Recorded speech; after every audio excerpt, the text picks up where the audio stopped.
नमस्कार दोस्तों, मैं ऐश्वर्या शर्मा ऐश्वर्या एकेडमी से आप सभी का स्वागत करती हूँ। आज मैं जो न्यूज़ आपके समक्ष लेकर उपस्थित हुई हूँ वह शिक्षक भर्ती परीक्षा से संबंधित है।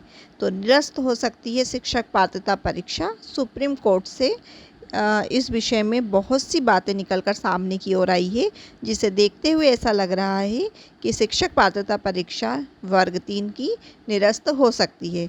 तो इस विषय पर हम पूरे बिंदुओं को देखते हुए चर्चा करेंगे और जानने का प्रयास करेंगे कि किस कारण से निरस्त हो सकती है शिक्षक पात्रता परीक्षा।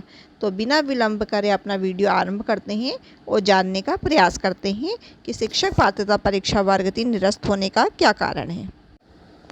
जैसा कि आप सभी स्क्रीन पर देख रहे हैं, ये एक पेपर की न्यूज़ है, एजुकेशन रिपोर्टर भोपाल से।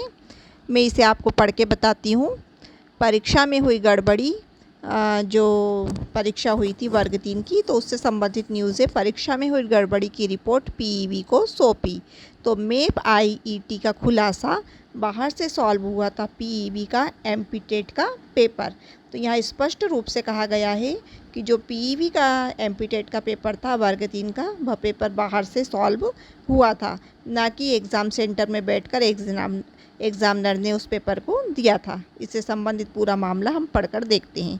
प्रोफेशनल एग्जामिनेशन बोर्ड पीईबी की शिक्षक पात्रता परीक्षा एमपीटेट के पेपर बाहर से हल कर दिया गया।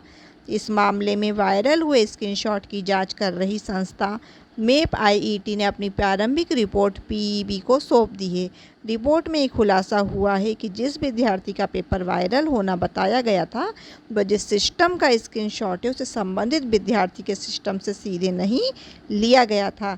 एक अन्य कंप्यूटर को संबंधित सेंटर से जोड़कर ये काम किया गया था। यहाँ स्पष्ट दिया है कि एक अन्य कंप्यूटर यानी कि दूसरे कंप्यूटर से संबंधित सेंटर से जोड़कर ये काम किया गया था। ये सिस्टम कैसे जुड़ा, इस पर भी सवाल उठ रहे हैं।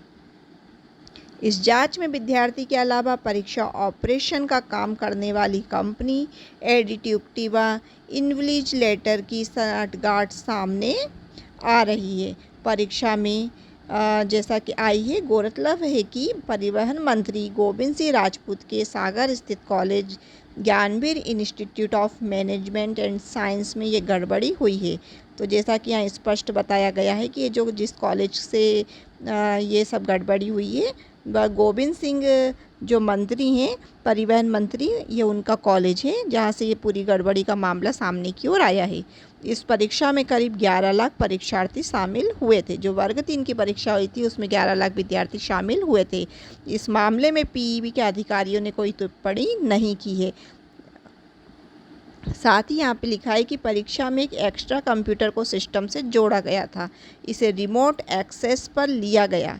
ऐसे में किसी तीसरे व्यक्ति ने केंद्र पर आए बिना ही पेपर को हल किया। जो स्क्रीनशॉट वायरल हुआ वह उसी सिस्टम का था। इसमें टूल बार भी दिख रहा है। परीक्षा हॉल में परीक्षार्थी को जो कंप्यूटर मिला है उस पर इंटरनेट नहीं दिया जाता है। तो यहाँ पर सीधी सोची समझी साजिश थी जिसके ज़रिए ये पेपर आउट हुआ है। यहाँ हम ये नहीं कह सकते कि ये केवल गड़बड़ी के कारण हुआ है, बल्कि सोची समझी साजिश से ये सारा काम हुआ है और पेपर आउट हुआ है। और ना जाने 25 तारीख का पेपर आउट हुआ था या 1 तारीख या फिर 5 तारीख से जो पेपर आरंभ हुए थे आपके, और 26 तारीख तक जो चले वो सारे ही पेपर आउट हुए थे। इस विषय में भी कुछ नहीं कह सकता। अब देखना यह है कि हाई कोर्ट क्या निर्णय लेती है, और हाई कोर्ट का जो भी निर्णय होगा वह सभी को मान्य होगा। अब पेपर निरस्त होते हैं या नहीं होते हैं, दोनों ही बातें अभी विवादास्पद चल रही है। अब देखना यह है कि आगे पीईबी का क्या निर्णय होता है, पेपर निरस्त होता है या नहीं होता है। अगर आपको मेरा वीडियो अच्छा लगा हो तो लाइक और सब्सक्राइब अवश्य करें। धन्यवाद।